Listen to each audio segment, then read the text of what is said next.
Selamat pagi semuanya. Apa kabarnya hari ini? Luar biasa. Negara-negara yang ada di dunia banyak sekali memiliki karakteristik yang berbeda-beda.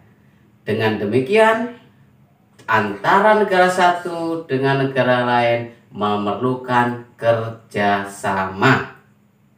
Kerjasama banyak dilakukan oleh negara di dunia dengan berbagai bentuk-bentuk kerjasama. Antara lain kerjasama bilateral, kerjasama regional, dan kerjasama multilateral. Hari ini kita akan belajar tentang negara ASEAN, di mana negara ASEAN adalah salah satu negara yang melakukan kegiatan kerjasama dalam bentuk regional. Bersama Pak Didi, belajar IPS mudah dipahami dan mudah dimengerti. Simak video berikut ini. ASEAN adalah salah satu bentuk kerjasama regional yang ada di kawasan Asia Tenggara. Negara-negara anggota ASEAN antara lain Indonesia, Laos, Kamboja, Malaysia, Brunei Darussalam, Myanmar, Filipina, Vietnam, Thailand, dan Singapura.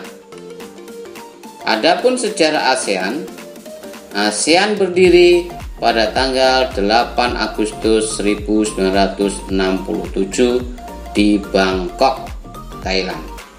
Berdasarkan deklarasi Bangkok, maka negara-negara ASEAN menyepakati dibentuklah ASEAN. Antara lain pendirinya Indonesia, diwakili oleh Menteri Utama Bidang Politik atau Menteri Luar Negeri Adam Malik. Malaysia, Tun Abdul Razak sebagai Wakil Perdana Menteri atau Menteri Pembangunan Nasional Malaysia.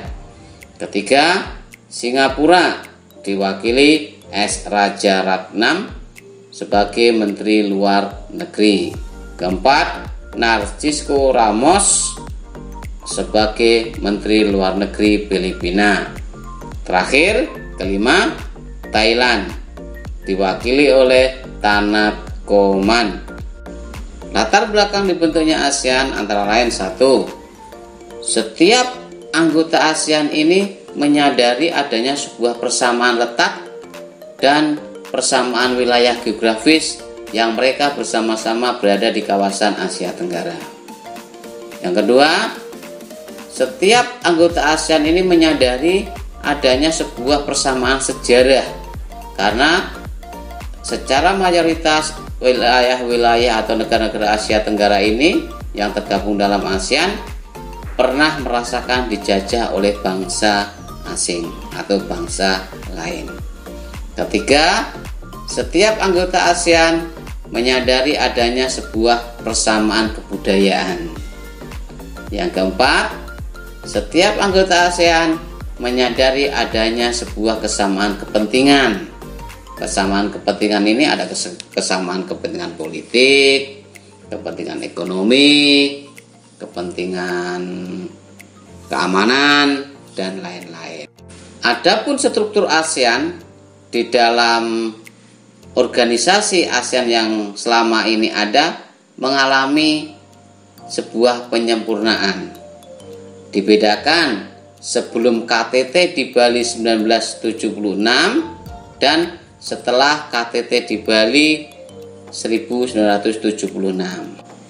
Struktur ASEAN sebelum KTT di Bali 1976 antara lain ada: 1. Sidang tahunan para menteri. 2. Standing komite. 3. Komite-komite tetap dan khusus. 4.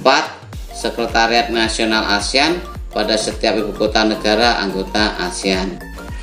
Adapun struktur ASEAN yang setelah mengalami penyempurnaan atau perubahan setelah KTT di Bali 1976 antara lain: 1. Pertemuan kepala pemerintahan atau kekuasaan tertinggi dalam ASEAN. 2. Sidang tahunan menteri-menteri luar negeri ASEAN. 3. Sidang para menteri ekonomi. 4. Sidang para menteri non-ekonomi. 5. Standing Committee. 6. Komite-komite ASEAN. Tujuan ASEAN dibentuk itu apa sih? Nah, tujuannya 1.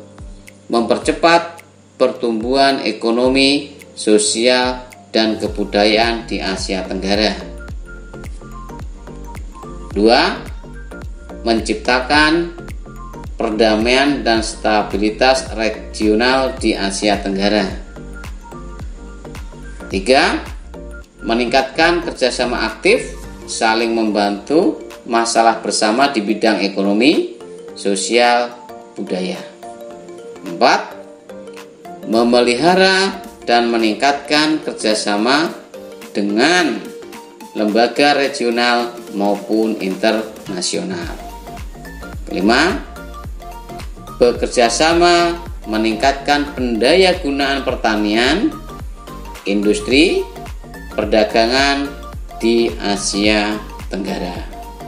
Adapun prinsip ASEAN antara lain: 1.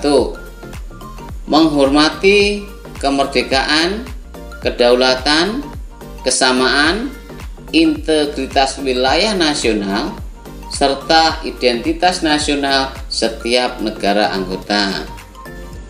Yang kedua, tidak mencampuri urusan dalam negeri di antara negara-negara anggota ASEAN. 3. Setiap masalah di antara sesama anggota ASEAN diselesaikan secara damai. 4.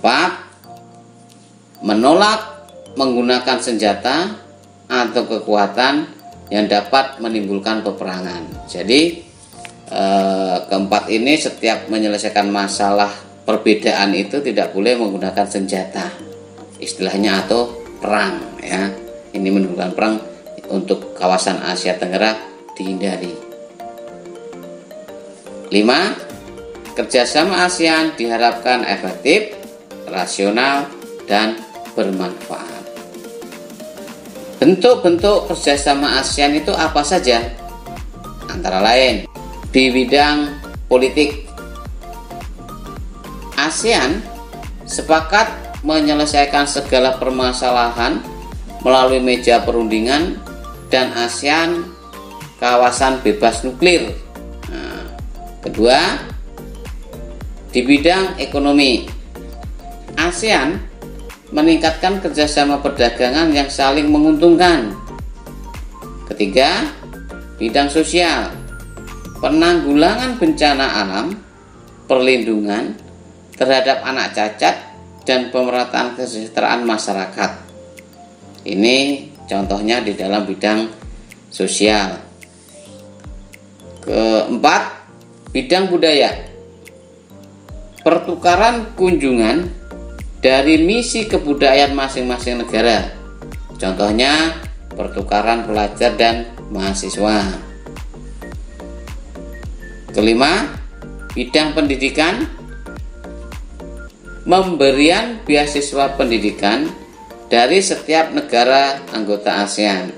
Jadi ada sebuah pertukaran pelajar dan dibiayai oleh setiap negara-negara anggota ASEAN dan ditempatkan di negara-negara ASEAN, negara-negara ASEAN. Demikian penjelasan dari Bapak tentang ASEAN. Jangan lupa like, share, dan subscribe.